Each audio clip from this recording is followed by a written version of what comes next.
Yesterday, Josh, Kayla, myself, and Jesse went to go get tattooed, and it's supposed to be a tattoo to commemorate all of us living here at one time. Josh and I have known each other for like over 6 years at this point. He lived in Pennsylvania, like I talked about last time, but he wanted to join the band. We really wanted him, and so he made the commitment to move down here. So the tattoo is to commemorate them. So I love eyes for whatever reason. I have a bunch of eyes tattooed on me, and this one is crying these shooting stars. And each shooting star is meant to represent the four of us living here. So I don't have a whole lot of exciting stuff going on today. Basically, you're just gonna watch me do chores and sales training and play music.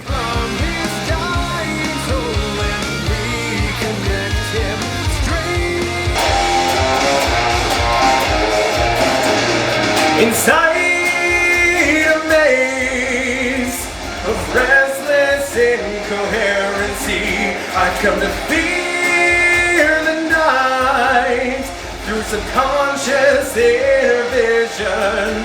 And when the haze subsides, feel the weight of lifelessness start to drag me down.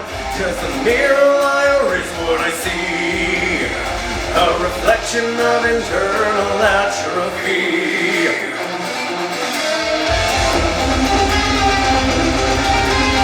Look in the mirror, can't you see that you've become obscurity? Is it clear? Can you change your way of life? Fools, unaware that you live two lives, yet most tend to just one. So take care. Can you live with dying twice?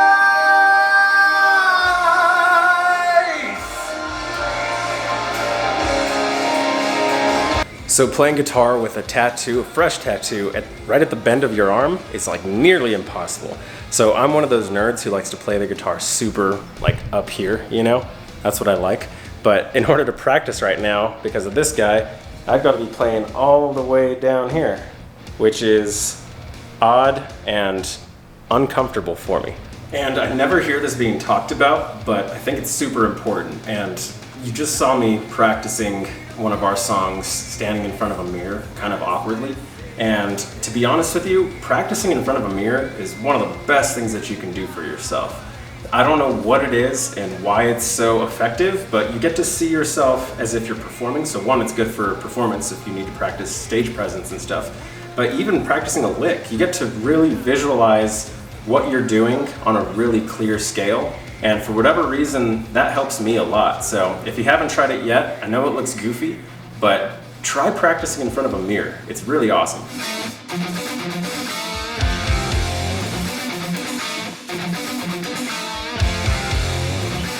So as I'm here doing my laundry, I just thought to myself that I haven't talked about my guitars yet.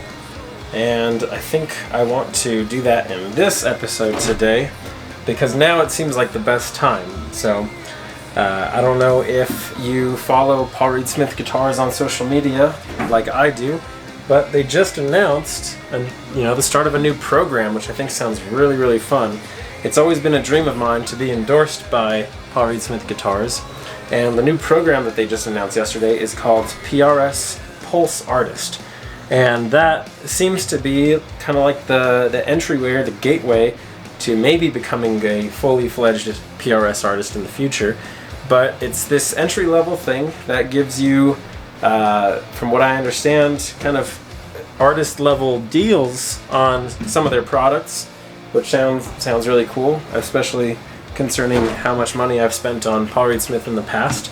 And I think that's something that I really want to pursue, but I have to talk to my local PRS rep, and I called them yesterday, and they really don't know what's going on. So we're going to figure out what to do there, and hopefully I can put in an application for that within the time frame that they've allotted. But until then, I'm going to talk about some PRS guitars. So if you know me, then you know it's absolutely no secret just how much I love PRS guitars. I've been playing them probably for about 6 years now, And I remember when I discovered them, I was actually looking for new music on YouTube or something, and I stumbled across the Opeth Lamentations DVD and watched that whole entire thing, was mesmerized by the music, but I was trying to figure out what guitars they were playing, because at this point I don't think I had heard of PRS. And I did some research, and I found out that Michael Ackerfeld is a PRS artist. So that piqued my interest, and since then I've been absolutely sold. So I kind of want to take you through my collection and talk about why I love these guitars so much. So I've owned about 10 Paul Reed Smith guitars in my lifetime, and I started with the SE line, and the first one I had was a PRS SE 245 with the Soap Bar P90 pickups. And that was one of my favorite guitars. I don't own it anymore, unfortunately. I wish I still had it. But that's what kind of opened the door for me to experimenting with more of their guitars. So this one right here would be the oldest I have in my collection. And this is a Paul Reed Smith Custom 24 or P24 because it has the little piezo system. This is my pride and joy guitar right here. And it's never seen a stage. I only use it when I'm recording because I'm worried about damaging this one. So this one is definitely very special to me. This next one is an absolute workhorse. I've played it live so many times, and that would be my 2008 Paul Reed Smith Custom 24. And this one has the outline birds. There we go, focus on that. Yeah, outline birds. I actually have a tattoo right there of those birds. And this one I've changed the pickups on. It has bare knuckle pickups in it, an emerald in the bridge, and a super massive P90 in the neck. And this one's just amazing. And it's been with me pretty much at every show in the last few years. So this one is the Magic guitar.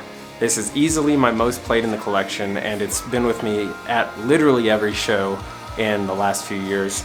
I play this one for almost every song. It's always in standard tuning, and therefore it's just the most insane workhorse guitar I've ever had. And it's got that green back, emerald green top, and green's my favorite color, so you know I'm gonna be a little more partial to this one. But it has some wear and tear on it. Since I do use this live as much as I do, I have not been very merciful. And a lot of people are gonna be upset because I've totally worn in a $3,000 guitar. But for me, honestly, they're tools, and the better they sound, the more I'm gonna play them live. And next up is my 7-string, the only 7 I've got right now. And this is a very special guitar to me. 7-string PRS SE, Custom 24. So made in Korea, the other ones have been made in America. This was actually a limited run done by the Axe Palace. So I had to be put on a waiting list for this, order it, then they were gonna make it, and I waited a year for this guitar to show up. But I gotta say, the wait was incredibly worth it. I love this thing to death. I replaced the pickups on it from the stock, I think 8515S pickups to bare knuckle aftermaths. And if you can't tell, I'm a huge fan of bare knuckle pickups. And this thing just wails. I can't believe it. And the majority of our next album is actually gonna be recorded on this guitar. And last but not least, this one is the newest in the collection, my PRS Silver Sky. Probably the coolest color of any guitar ever. I just adore this thing, and it's pretty new for me. I've only had it for about a month. But man, I gotta tell you, having a Strat style guitar, everybody needs one. I was such a hater for so long because I was a metal kid, and I was like, oh, I just want humbuckers and I want it to be heavy, and single coils are stupid. But no, they're insane. This guitar I can pinch harmonic on with ease, no problem, even though you're not really supposed to do that. But I can't wait to see what kind of music I write with this one. This will definitely be on the new album as well, and even might have a song to itself. So there's no denying that Paul Reed Smith guitars are pretty expensive, especially when you get up into the core model stuff, USA. We won't even talk about artist package or private stock.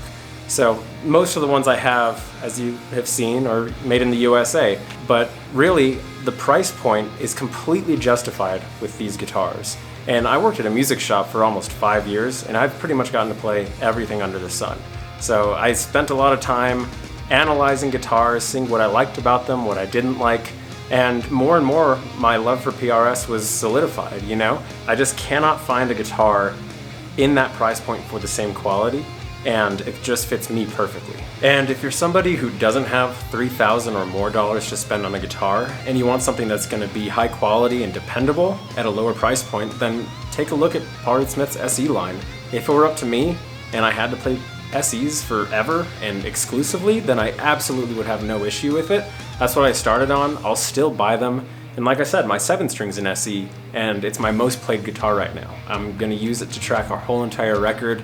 It is just, the quality is unbelievable for the price. So I just finished editing this video. I really hope you enjoyed this one. I hope it was entertaining for me, actually not leaving the house once today. But if you did like it, throw it a like and subscribe to the channel. And if you're a fan of PRS guitars or want to know more about them, feel free to comment down below and let's talk about guitars.